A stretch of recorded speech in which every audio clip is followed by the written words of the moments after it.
1, we have to be on our side.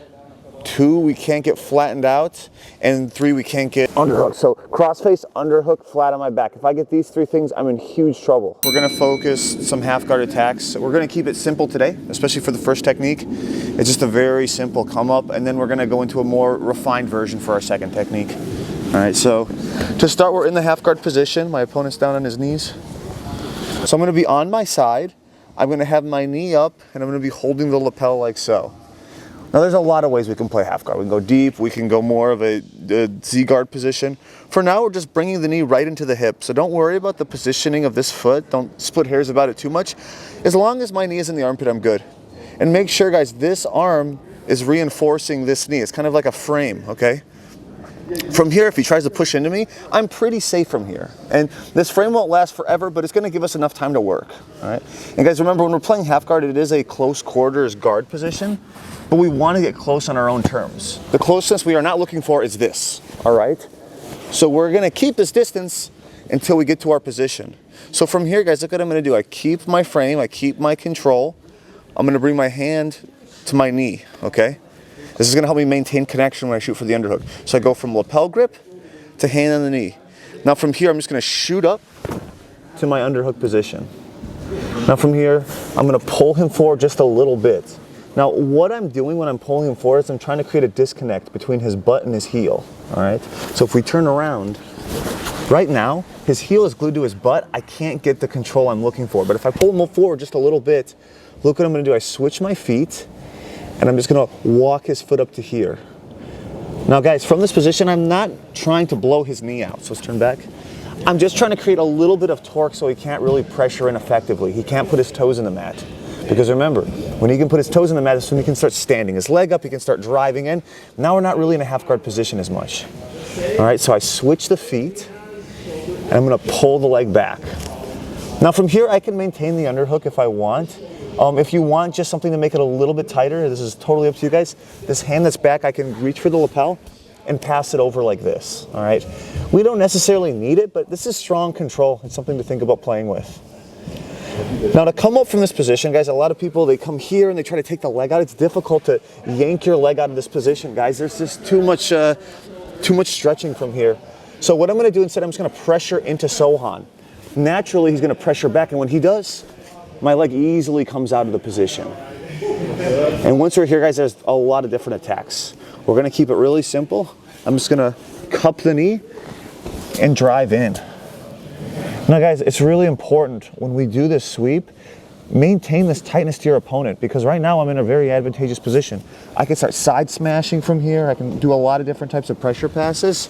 So keep that connection, okay? That's one of the huge perks of playing half guard, is when we sweep, we keep a tight connection. So don't lose that, guys. Don't sweep and disengage. Stay tight.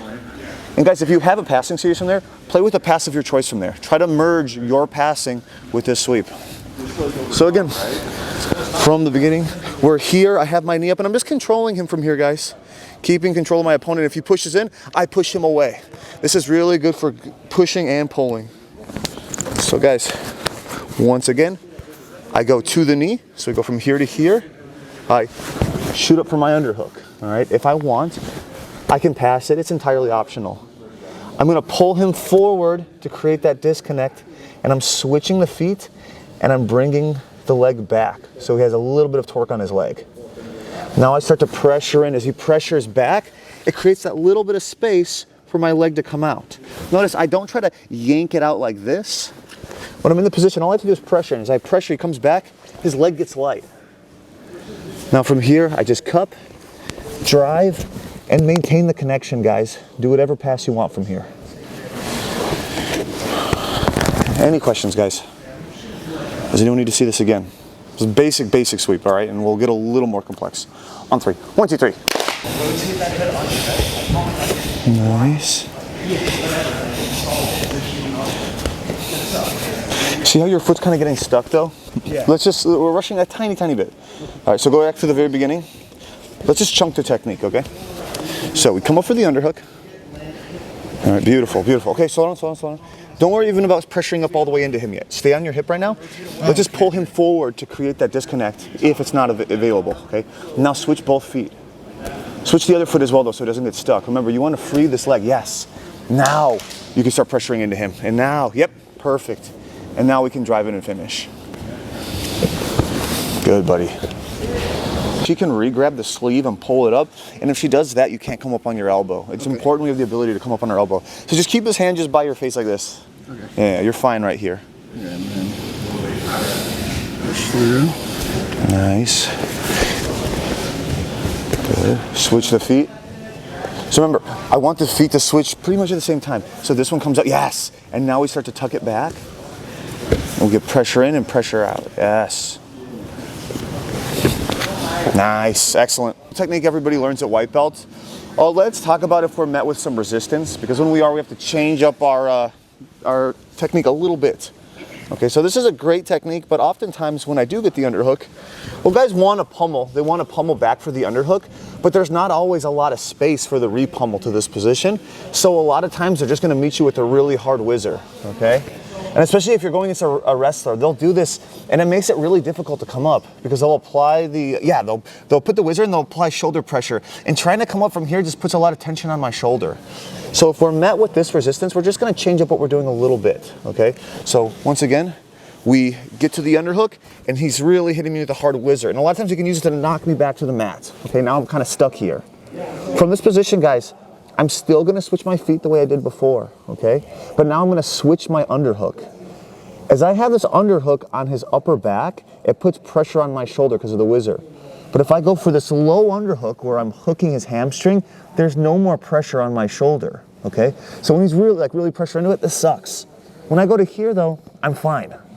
Now look what I'm gonna do, guys. I'm gonna take my bottom leg that's inside, I'm gonna straighten it down towards the mat, and I'm gonna raise my arm. So I'm elongating my arm and my leg simultaneously, and I go belly out like this.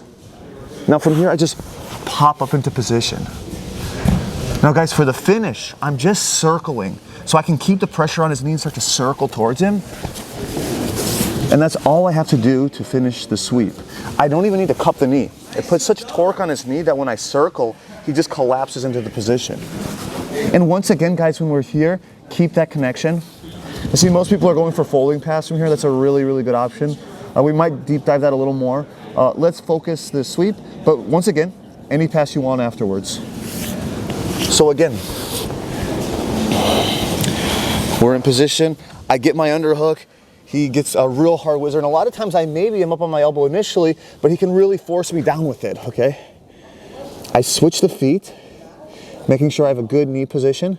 And look guys, look what I'm doing with my bottom leg. I'm just dipping it down. And the fact that I have this torque on the knee makes it easier to free this leg from underneath. Now as I'm doing that, my arm raises up like I'm raising my hand in class. And look, I'm just going chest out like this. But before doing this, make sure you have the low underhook, right? Like this, okay? Because look, if I try to do it from here, I can kind of do it, but it hurts, okay? So again, we switch the feet, we go low underhook, okay? I'm just grabbing around under his inner leg.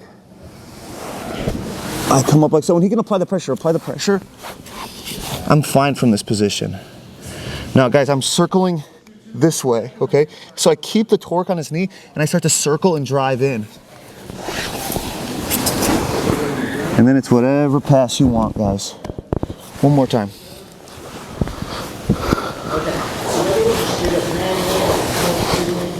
We shoot up. I get hit with a hard whizzer. He knocks me down. Boom. I switch the feet. I opt for the low underhook. I raise my hand and leg. And look how I'm belly out for a second, guys. My chest is on the mat, basically. From here, I can pop up. And even with that shoulder pressure, it's really not a big deal from here. I start circling this way as I drive in.